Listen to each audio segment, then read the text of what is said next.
Morning மன்னாவிற்கு உங்களை அன்போடு வரவேற்கிறோம். ஆண்டவருடைய பரிசுத்த நாம் மகிமைப்படுவதாக. இன்றைக்கு ஞாயிற்றுக்கிழமை, எல்லாருக்கும் ரொம்ப சந்தோஷமான நாள். கர்த்தருடைய ஆலயத்துக்கு போவதற்காக உங்களை நீங்கள் ஆயத்தப்படுத்திக் கொண்டிருப்பீங்க. ஆண்டவர் ரொம்ப நல்லவர். இந்த வார்த்தை கூட காண நமக்கு தேவன் உதவி செய்திருக்கிறார். எனக்கு அன்பான தேவனுடைய பிள்ளைகளே, நாம் தேவனுடைய ஆராதனைக்கு செல்கிறோம், தேவனுடைய ஆலயத்துக்கு நாம் செல்கிறோம். ஆலயத்துக்கு போவதற்கு முன்பதாக நாம் எப்படி இருக்க வேண்டும் என்று பரிசுத்த வேதாகமம் சொல்கிறது என்றால், சங்கீதங்கள் புஸ்தகம் 96ஆம் அதிகாரம் 9வது வார்த்தை இப்படியாக சொல்கிறது, பரிசுத்த அலங்காரத்துடனே கர்த்தரை தொழுது கொள்ளுங்கள். எப்படி தொழுது கொள்ள வேண்டுமா? பரிசுத்த அலங்காரத்துடனே. இன்றைக்கு இந்த மாதத்தின் முதல் வாரத்திலே நாம் ஆராதிக்க போகிறோம். இந்த ஆராதனைகளே நாம் கலந்து கொள்வதற்கு முன்பதாக நம்மை நாமே ஆராய்ந்து பார்ப்போம். நிறைய நேரம் நம்ம ஆலயத்துக்கு போறோம். எதுக்காக போறோம்?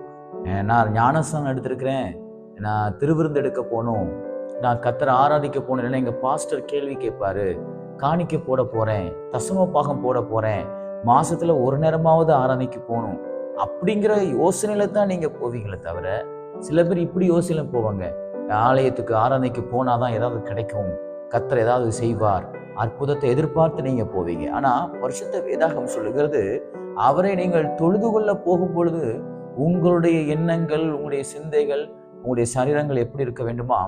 பரிசுத்த அலங்காரத்துடனே அவரை தொழுது கொள்ளுங்கள். அவரை நீங்க ஏனோதானம் என்று தொழுது கொள்ள முடியாது. ஏனென்றால் அவர் பரிசுத்தமுள்ள தேவன். நீங்க ஆராதனைக்கு போகிறதுக்கு முன்னாடியே உங்களை நீங்களே ஆயத்தப்படுத்திக் கொள்ள வேண்டும். நான் தேவனை ஆராதிக்க போகிறேன், என் சரீரம் பரிசுத்தமாக இருக்க வேண்டும், என்னுடைய எண்ணங்கள் பரிசுத்தமாக இருக்க வேண்டும், என்னுடைய இருதயம் பரிசுத்தமாக இருக்க வேண்டும். இன்னைக்கு நிறைய பேர் என்ன செய்யறாங்க தெரியுமா?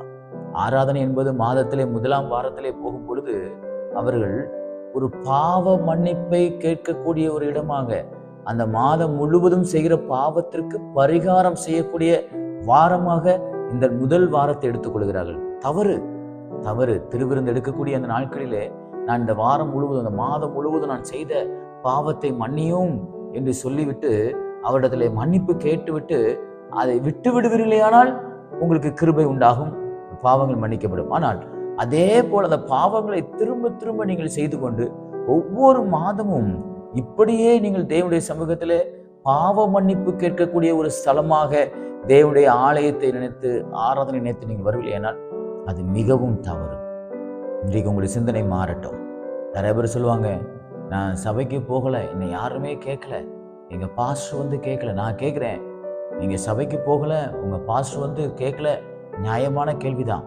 இதே இது நீங்க ஒரு ஊருக்கு போறதுக்கு புக் பண்றீங்க, நீங்க வரலன்னு சொல்லி அங்க கவர்மெண்ட்ல இருந்து உங்களை கேட்குறாங்களா? ஃப்ளைட்ல டிக்கெட் புக் பண்றீங்க ஒரு ஊருக்கு போறதுக்கு, நீங்க ஃப்ளைட் ஏன் ஏற வரலன்னு கேட்குறாங்களா? எதுவுமே கேட்கலையே, நீங்களே தானே கிளம்பி போறீங்க. உங்களுடைய தேவைகள் இருக்கு, அந்த இடத்துக்கு நான் போகணும், அந்த இடத்துக்கு நான் போய் சில காரியங்களை செய்யணும், ஏன்னா நான் பணம் கட்டி இருக்கிறேன், பணம் கட்டி டிக்கெட் வாங்கியிருக்கிறேன். அப்பெல்லாம் அந்த அக்கறை நமக்குள்ள எப்படி வருகிறது பாருங்கள். ஆனா ஆலயத்துக்கு போறதுக்கு மட்டும் பாஸ்டர் என்கிட்ட பேசல, பாஸ்டர் என்கிட்ட வந்து கேட்கல, நீ ஏன் சர்ச்சுக்கு வரலன்னு கேட்கல. ஆராதனைக்கு வருவது அது உங்களுடைய காரியம். நீங்க தான் பரிசுத்த அலங்காரத்துடனே கர்த்தரை தொழுது கொள்ள போகணும். நான் இந்த சபைக்கு போக மாட்டேன், அந்த சபைக்கு போக மாட்டேன், நான் ஞானஸ்தானம் எடுத்த சபைக்கு தான் போவேன், அது 15 கிலோமீட்டர் தள்ளி இருக்கும், பக்கத்துல இருக்கிற ஆராதனையை விட்டுட்டு ரொம்ப தூரத்துல போகிறதுக்கு பிரயாசப்படாதீங்க. அது கர்த்தருக்கு அருவருப்பான காரியம். ஏண்டா இப்படி பேசுறானே, எதுலையும் பாதிக்கப்பட்டிருப்பானோ நீங்க நினைக்கிறீங்களோ? இல்லவே இல்லை. கர்த்தரை நாம் ஆராதிப்பதற்காக போகிறோம். பாஸ்டருக்காகவோ பாஸ்டர் அம்மாவுக்காகவோ அவங்க பிள்ளைகளுக்காகவோ ஆலயத்துக்கு போகாதீர்கள். உங்களுக்காகவும் உங்கள் பிள்ளைகளுக்காகவும் உங்களுடைய வாழ்க்கையின் எதிர்காலத்திற்காகவும் சபையை தேடி போங்கள். போகும்போது சாதாரணமான நிலைமையில போகாதீங்க, பரிசுத்த அலங்காரம் இடத்துல காணப்பட வேண்டும். இன்னைக்கு நல்ல ஆடைகளை அணிந்து கொண்டு நல்லா மேக்கப் பண்ணி அதுக்கு ட்ரெஸ்ஸுக்கு ஏற்ற கேர்பின் மாட்டி எல்லாமே பெர்ஃபெக்டா பண்ணி போவீங்க.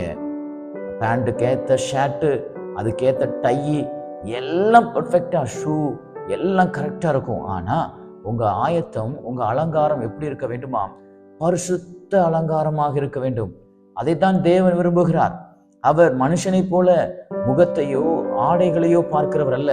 ஆடைகள் சுத்தமாக இருக்க வேண்டும், முகங்கள் சுத்தமாக இருக்க வேண்டும், வெளிப்பிரகாரமான சுத்தங்கள் வேண்டும், தேவைதான். ஆனால் இருதயத்தில் இருக்கக்கூடிய பாவ சிந்தைகள், இருதயத்தில் இருக்கக்கூடிய அக்கிரமங்கள் உங்களுக்குள்ளே நிலைத்திருக்குமே ஆனால் இன்றைக்கு அதை மன்னிப்பு கேட்டு ஆண்டவரிடத்துல சொல்லுங்க, ஆண்டவரே, இனி நான் இப்படிப்பட்ட பாவங்கள் செய்ய மாட்டேன். நான் பரிசுத்த அலங்காரத்துடனே கர்த்தரை நான் ஒவ்வொரு நாளும் தொழுது கொள்வேன் என்று நீங்கள் தேவனிடத்துல கேட்டு பரிசுத்தத்துடனே ஆராதிக்க போங்க. நீங்க கைகளை உயர்த்தி ஆராதிக்கும் பொழுது மகிமை இறங்கி வர வேண்டும். நீங்க தேவனை நல்லா ஸ்தோத்திரம் பண்ணும் பொழுது உங்க இருதயத்தினுடைய பாரங்கள் எல்லாம் மாற வேண்டும்.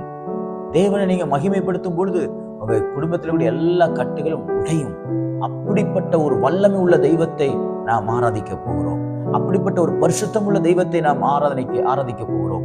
அதே பரிசுத்தம் நம்மிடத்திலும் காணப்பட வேண்டும். பரிசுத்த அலங்காரத்துடனே கர்த்தரை தொழுது கொள்ளுங்கள். எனக்கு அன்பான தேவ பிள்ளைகளே, இன்னைக்கு இந்த ஒரு லட்சியத்தோடு நீங்கள் போவீர்களா?